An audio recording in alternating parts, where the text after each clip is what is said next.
Is your FEA model representing the reality of your structure?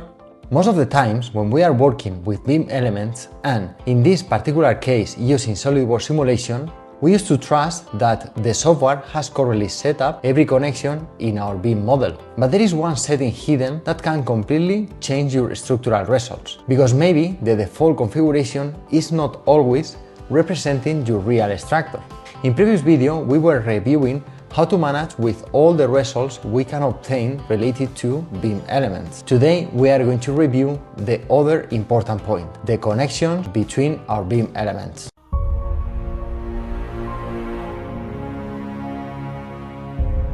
Hi, Carlos here, and for those of you who don't know me yet, I've been more than 12 years validating real engineering FEA projects across different industries. So I created my validation method to train FEA the way industry actually demands. You will find all the details in the description below. Now let's continue reviewing concepts of that methodology. Okay, during these videos of the series of beam elements, you could see this option in the menu, this one. And these kind of balloons when working with the beam structure, right? We have the magenta balloons and also these green olive balloons. But what exactly are these entities? These entities are representing the joint connection between each component of our structure, and they will be the responsible ones to transfer the efforts between the different components. The good news is that we can select which efforts are going to be transferred from each component to the next one. And as you can see, this is super powerful because it will help us to optimize the design of our structures. I think that it's worthy to take a look, right? Let's go for it. This is the video number 4 of the beam element series. So if you didn't see the previous ones before, I will leave you the links below so you can take a look to understand the complete picture. Today we are going to talk about some of the features which is the key to represent the correct behavior of our structures in FEA. Okay, first of all, what is a joint? In classical structural mechanics, a joint is a connection point between two or more structural members. But in FEA, and specifically in SolidWorks Simulation, a joint is something more precise. Basically, it's how we call the point where beam elements connect, and it defines how those members interact at that connection. In the video number 1, we saw that the node of a beam element allows to transfer 6 degrees of freedom, 3 translations and 3 rotations. So we can have a joint fully fixed, or we can have other variants with some of these directions released. For example, here we have a welded connection completely fixed in the 6 degrees of freedom. It's a welded connection with no rotations and no translations. Perfect. And in this additional example, we can see that some of the rotations are allowed. The rigid joint will transmit everything, forces and moments, and the pin joint will transmit forces but not all the moments, since the member will be able to rotate in some directions. Therefore, depending on the objective we have with our structure, we will consider different restrictions in our joints. Let me show you an example in our FEA project. Okay, here we are back in our water tank model. In the simulation tree, we have the joint group here. Right now we can see that every joint has been automatically detected from the CAD geometry. Each one of those points is a connection between 2 or more beam elements. And this is the key thing I want you to notice. SolidWorks generated all of them automatically, without me doing anything. That's one of the advantages of a CAD FEA integration software. But it also means you need to understand what default assumptions the software is making, because they will affect to your results. By default, the software defines them as fully rigid. So the question you need to ask yourself for every beam model is, are my real connections rigid or pinned? If we check again the result of this model, starting with the stress plot, we have the maximum value here in the top connection. Good. As SolidWorks Simulation is considering them as rigid, meaning no translation and no rotations, we shouldn't see any local movement between the beam and the plate. Let me show you. If I go to a stress plot and I will go to settings and I will superimpose the model like this. Okay. Well, I just superimpose the model in order to appreciate it better. As we can see, the top plate, this one, is showing this deformation, this big deformation, but in the connection with the beam, there is not any local movement. We can see that the beam is maintained perpendicular always to the plate in the local connection.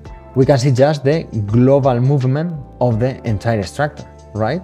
Now let me show you a second simulation that I prepared.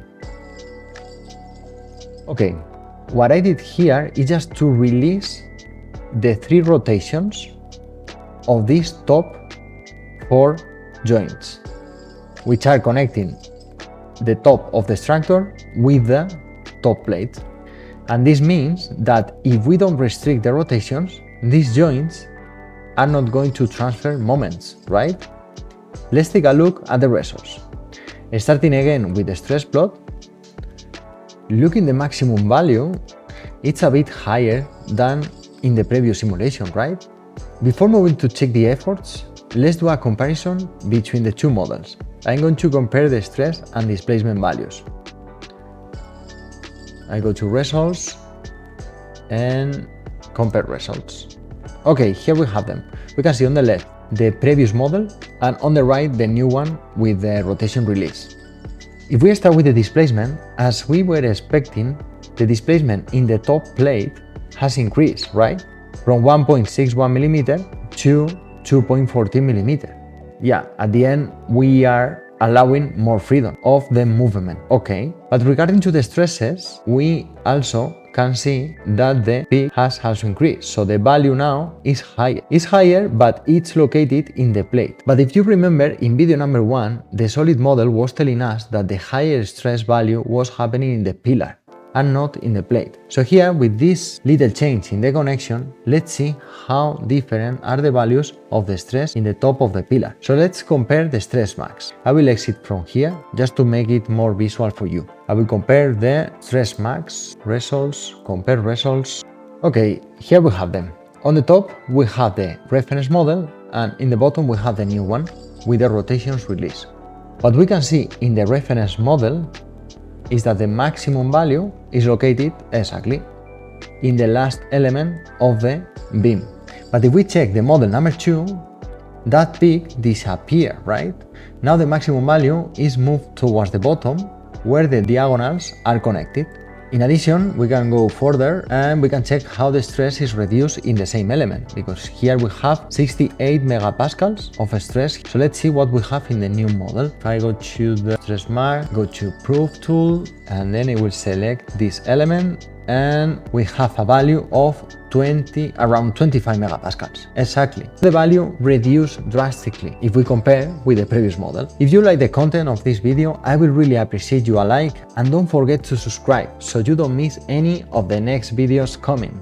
And if you want to learn how to actually apply all of this in real engineering projects using my validation method, you can find all the details in the description below. Let's continue. As you can imagine, the effort transmission to the structure has changed. So let's compare the efforts. I will exit from here, and now I'm going to the reference model. I go to the top. Okay, let's start with the shear. I'm going to show in the top the shear force diagram. Okay, and then I'm moving to the bottom and I will plot the shear in direction number 2. Okay, what we can see. In previous model, the shear values were concentrated in the connections, in the top and in the bottom, but they were showing different values depending of which one was receiving more load. Here we can see that these values are higher than these ones, right? From this side. However, in the bottom, in the new model, as we are not transferring bending moments, we can see how the shear is concentrated 100% in the top and bottom connections, but the most important point is that the shear is divided in the 4 connections much more equal than before. Interesting, right? Looking at all of this, I guess you know what we are going to check now. Let's take a look at the bending moments diagrams. I go to the top and I will show up the moments, and I go to the bottom and I show up the moments diagram. Okay, what we can see. Exactly, now we are confirming what we were expecting. In the reference model, we had the maximum values in the top. Here we can see 225.7 Newton per meter. And now, if we look at the new model, the values are 0. As you can see here, we have the same structure, the same configuration, the same loads, everything is the same, but a completely different structural response because just of one joint condition change. Then I ask you a question. Which model is the correct one?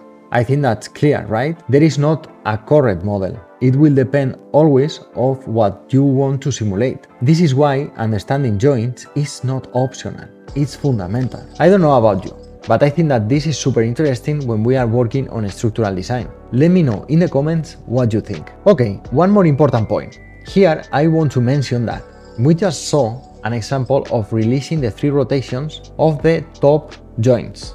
We compare one model with the 6 degrees of freedom versus one model releasing these 3 rotations here in these 4 top joints. But as you might be thinking, in reality, releasing 3 rotations in a structure is quite difficult, right? We can see examples, but it's very difficult. I just took the extreme situation to show you the differences for this example. Here, in this menu, we can always define manually, very simple here, and just select the degrees of freedom you want to restrict. Depending on the structure configuration we want to test, we'll select some of the translations and some of the rotations. Good!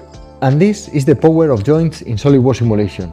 They are not just a technical feature, they are the translation between your real structure connections and your FEA model. Get them right and your BIM model represents the reality, or get them wrong and your results are perfectly calculated fiction. In the next video, I want to show you the next key options to test your structures in FEA. And if you want to learn how to actually apply all of this in real engineering projects using my validation method, you can find all the details in the description below. Subscribe if you haven't yet. This series will keep bringing you real engineering value. See you in next simulation.